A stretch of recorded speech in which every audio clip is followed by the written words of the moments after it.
Are you okay? I'm okay. I came here because I needed to cry. You know I can't stop thinking. I can't turn my brain off. It just doesn't stop, and I don't know what to do anymore. This simple exchange shows something deeper, something that's been going on for a long time inside Jazz Jennings. Most people only saw the smiling young girl on TV, the one who made history as one of the youngest people to openly transition genders. But behind those smiles was a story that was more painful, more complicated, and more human than many people ever knew. Jazz Jennings became famous for being one of the first openly transgender kids in the world. Her story made headlines, was praised on talk shows, and she quickly became a symbol of hope and progress for many in the LGBTQ+ community. She was brave, smart, and confident, or at least that's what everyone thought. But behind the public image was a private struggle that very few people truly understood. Jazz's story wasn't just about being true to herself. It was also about the pressures of being a symbol before she even had the chance to just be a kid. Jazz was born in 2000 in South Florida. From the moment she could speak, she expressed feelings that didn't match the gender she was assigned at birth. As early as 2 years old, she told her parents, "I'm not a boy. I'm a girl." At first, her parents, Greg and Jeanette, thought it might be a phase. But Jazz was clear and consistent. She was deeply unhappy when forced to dress like a boy or when people used male pronouns. Her distress was real. And her parents eventually decided to support her. They let her grow her hair, wear girls' clothes, and go by the name Jazz. By the age of 5, she was living as a girl in every part of her life. This was not just a family decision. It quickly became a public one. In 2007, when Jazz was just 6 years old, she appeared on the TV show 2020ths in an interview with Barbara Walters. The interview shocked and amazed many people. Jazz spoke with clarity and confidence. She knew who she was. Some people praised the Jennings family for being open-minded and brave. Others criticized them, saying they were making decisions too early, decisions that should wait until Jazz was older. But from that moment on, Jazz wasn't just a little girl anymore. She was a public figure, a symbol, a story that everyone wanted to follow.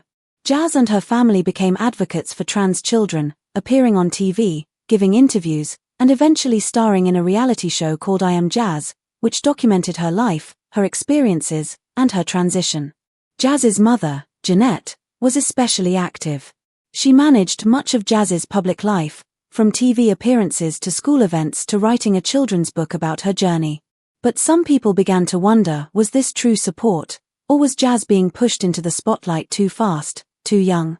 As Jazz grew older, cameras continued to follow her everywhere. Her private life became public. Audiences watched her go to school, meet friends, visit doctors, go to therapy, and even talk about her most personal thoughts. It was meant to show a young girl bravely living her truth. But even as her public image grew stronger, there were signs that things weren't okay beneath the surface. As Jazz approached puberty, her family made another big and controversial decision. At age 11, she started taking puberty blockers. These are medications that stop the body from going through puberty. For Jazz, it meant stopping male characteristics like facial hair, a deeper voice, and other physical changes. This allowed her more time to live as a girl without developing features that would make her feel more disconnected from her identity. Many doctors and activists praised this choice. They saw it as a way to protect transgender youth from the pain of going through a puberty that didn't match who they were inside. But others raised serious concerns. Could an 11-year-old really understand the long-term effects of such a medical choice? Could she know, at that age, what it would mean for her future, her body, and her mind? After the puberty blockers, Jazz began taking estrogen, the hormone that would help her develop more like a typical girl. By age 14, her voice never changed, her body was soft and feminine, and she looked just like any other teen girl. To many, this seemed like success. But Jazz was beginning to feel differently. She began recording video diaries. In one of them, she said something that shocked many people. "I feel like I'm living a lie. I don't feel like me." This statement didn't fit the perfect story the public had come to believe. Jazz wasn't just struggling a little, she was beginning to question her identity and everything that had happened to her. Doctors have said for years that puberty isn't just about physical growth. It's also about emotional development, forming your identity, and becoming your own person. Some critics began to wonder, did blocking Jazz's puberty also block something else?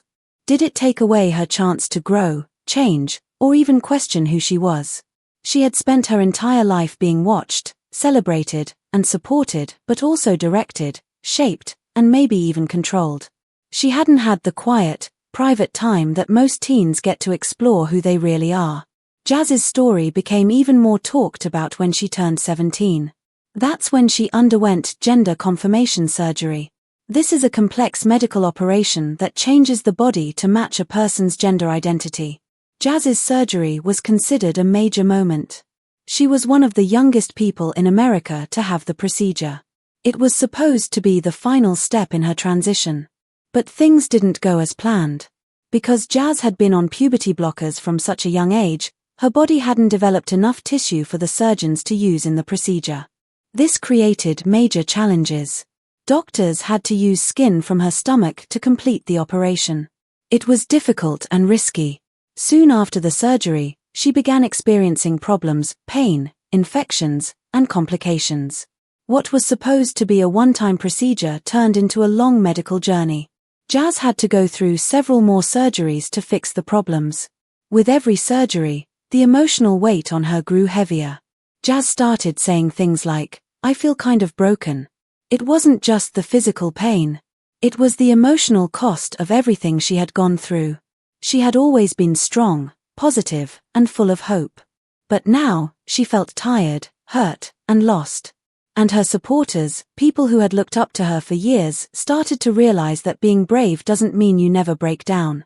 After the surgeries, Jazz began to pull away from public life. Her posts on social media slowed down.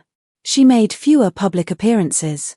When she did show up, people noticed she looked different, heavier, quieter, more reserved. She had gained over 100 pounds. She later admitted that she had started binge eating as a way to deal with her pain. She would eat entire pizzas, whole boxes of donuts, or thousands of calories in one sitting. Food had become her way of coping with her emotions. Depression and anxiety soon followed. Jazz found it hard to get out of bed. Simple things like brushing her teeth or going to therapy felt like too much. Even though her family, especially her mother, was always by her side, Jazz felt more alone than ever. In one emotional scene from her show, her mother begged her to love herself. But Jazz just sat there in silence. It was a painful moment, not just for her family, but for everyone who had believed in her strength. Jazz had always been seen as someone wise beyond her years. But now, she was showing that she was just human. She wasn't untouchable. She was hurting. And for the first time, she was admitting it. Jazz had been accepted to Harvard University. It was a huge achievement. But instead of going right away, she delayed her enrollment. Her reason was simple: she needed time to heal. This shocked a lot of people. Jazz had always been seen as someone who had it all together. Now, she was saying that she wasn't okay. That she needed to stop and take care of herself. This moment changed everything. For years, Jazz had been seen as a success story. A shining example of what it meant to be a happy, healthy trans person. But now, she was saying that her journey had been hard, painful, and full of struggles. She wasn't saying that transitioning was wrong, but she was showing that it was not easy, and not perfect. That behind the headlines and TV shows, she was still figuring out who she really was. This wasn't the end of Jazz's story. It was just a turning point. She wasn't just a symbol anymore. She was a real person, facing real challenges. And by being honest about her pain, she helped others see the truth that everyone, no matter how strong they seem, can struggle. And that's okay. Jazz's journey reminds us of something important. People need time. They need space. They need to be allowed to grow, change, question, and heal. Jazz didn't get much of that. From the time she was little, she was part of something much bigger, a movement, a message, a debate. She carried the weight of an entire conversation about gender on her small shoulders. And now, years later, she's trying to find herself again. Not the girl on TV. Not the symbol. Just Jazz. She still has the same bright spirit. The same heart. But now, she's learning how to live for herself, not just for the world. Her story isn't just about being trans. It's about being human. And that, more than anything, is what makes her journey so powerful. The conversation about Jazz Jennings took a sharp turn after a bold 2023 article in Spiked titled The Tragedy of Jazz Jennings. It did not hold back in its criticism. It claimed that the adults around Jazz, her parents, doctors, and the media had put her into a role for a social cause, placing her identity and well-being second to a political movement. The article argued that Jazz was turned into a symbol instead of being treated as a real person with complex emotions and an evolving sense of self. Her story was described as one that didn't allow space for doubts, questions, or a natural emotional journey. Critics began to ask whether Jazz had been denied the chance to grow and understand herself. She had become part of a positive narrative, but one that didn't leave room for confusion or change. In her show, there were moments when Jazz shared deep and uncomfortable truths, though they were often buried beneath cheerful music or editing. One moment stood out in particular. Jazz said she didn't feel sexual attraction to anyone and wondered if she ever would. Her voice was flat, and her expression empty. That image of a confident, successful young woman seemed to vanish in that moment, revealing someone lost, unsure, and maybe even traumatized. While her transition was broadcast step by step, the reasons behind those steps were rarely questioned. People started asking why she was given hormone blockers so early, why surgery came before she was an adult, and why no one publicly discussed the possible emotional costs. These questions weren't attacks on her trans identity. They were challenges to the system that had shaped her journey, a system that might have seen Jazz more as a political tool than a child learning who she was. As more people came forward with stories of regret or complicated outcomes after transitioning at a young age, Jazz's story started to stand out even more. It wasn't just unique, it was symbolic. The idea of always affirming a child without allowing them to pause or question may have taken away her peace. Jazz had once been the shining face of trans success. She had a reality show, wrote books, spoke at big events, and even influenced laws. She was seen as smart, kind, and the perfect example of progress. But that spotlight is heavy, and over time, cracks began to show. In her early 20s, the confident public image started to fall apart. Jazz openly struggled with depression, eating disorders, self-doubt, and the trauma from her surgeries. As her personal life grew more painful, so did the challenges for the movement that had lifted her up. Activists faced a tough choice. How do you talk about Jazz's struggles without weakening the broader fight for trans rights? Some advocates pushed back hard, saying her pain wasn't the fault of transitioning but of a society still full of transphobia. To them, her suffering showed that more support and understanding were needed. They said Jazz was a brave pioneer hurt not by her own journey, but by the hate around her. Others quietly stepped back. LGBTQ organizations that once promoted her began to move away from using her story. Jazz no longer fit the easy success story. Her sadness, her health issues, and her confusion didn't match the happy narrative people wanted to tell. At the same time, conservative voices started using her story to argue against letting young people transition. Clips from her show were shared online, often twisted out of context. Headlines painted her as a victim, someone damaged by the system that claimed to help her. Caught in the middle of all this noise, Jazz felt tired. She said in private that she just wanted to be herself, not a person that everyone had opinions about. But after almost 2 decades in the spotlight, being a symbol was part of her life. Her identity had been turned into something public, discussed in classrooms, courtrooms, and online forums. She wasn't just a young woman, she had become a representative. That's a role no child should have to carry. Now that the surgeries are done, the spotlight has dimmed, and the public debates have moved on, the question remains, who is Jazz Jennings when the cameras stop rolling? Her family, once seen as a model of support and love, also began to show signs of strain. At first, they seemed united and determined to help Jazz thrive. Their home was shown as a safe place full of care and acceptance. Her mother, Janet, was always the most vocal supporter. She handled the doctors, surgeries, and media appearances. She stood by Jazz fiercely, appearing strong and confident in her decisions. But as Jazz's pain grew more visible, so did Janette's stress.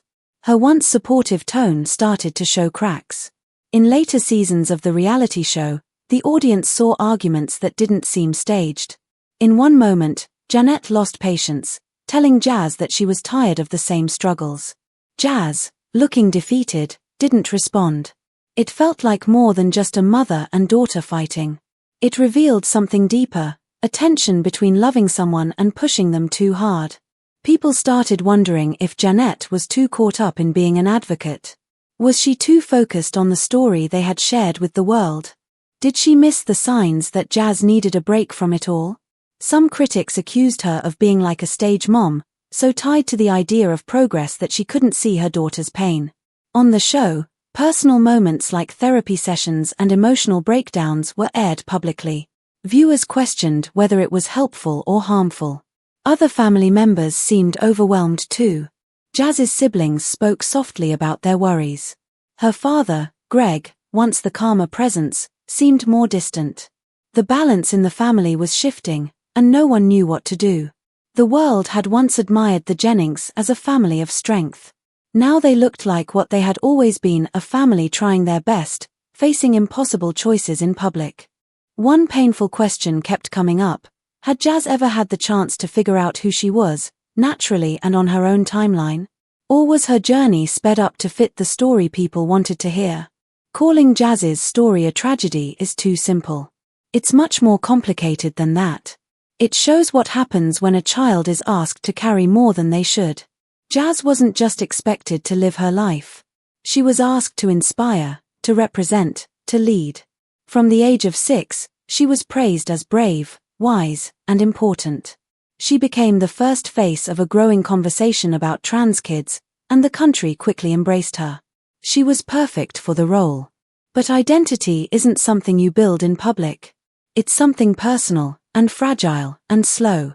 By the time she was in her 20s, Jazz started being more open about how hard everything had been. She said she felt emotionally lost. She didn't feel sexual attraction and wasn't sure she ever would. She felt tired, like she didn't even know who she was anymore. That kind of honesty should have made everyone stop and think. It wasn't about whether being transgender is real. It was about how we handle the process, especially for children. Jazz's story shows that even when intentions are good, the result can be painful. It's not an argument against gender transition. It's a reminder that we need to be more careful, more patient, and more willing to admit when things are complicated. Jazz was cheered when she said what people wanted to hear. But when she began to admit her confusion, her pain, and her doubts, her story became inconvenient. Yet that's when she became more real. Her journey shows us something bigger. We often want clear stories. We like before and after pictures. But real life is messy. Jazz is still in the middle of her story. She is dealing with all the feelings that come from growing up while being watched by millions. She isn't just a symbol. She is a real person, trying to rebuild her sense of self. She is learning who she is without the cameras and the scripts. And in that raw honesty, there might be a new kind of hope. Not the kind you see in headlines, but the kind that comes from telling the truth. From saying you don't have all the answers. From saying you're still learning. In 2024, Jazz still shares updates online. She talks about her mental health and tries to stay connected to the people who have supported her. She is working on her weight, her confidence, and her goals. But things are quieter now. The cameras are gone. The political fights have shifted. And maybe for the first time, Jazz can just be Jazz. Not a symbol. Not a debate. Just a person, still becoming. That leaves us with one lasting question. What happens when a child is turned into a cause before they even know who they are? It's a question that matters more than ever. Because behind every movement, every headline, and every public debate, there are real lives. And those lives deserve time, space, and the freedom to grow without being put on display.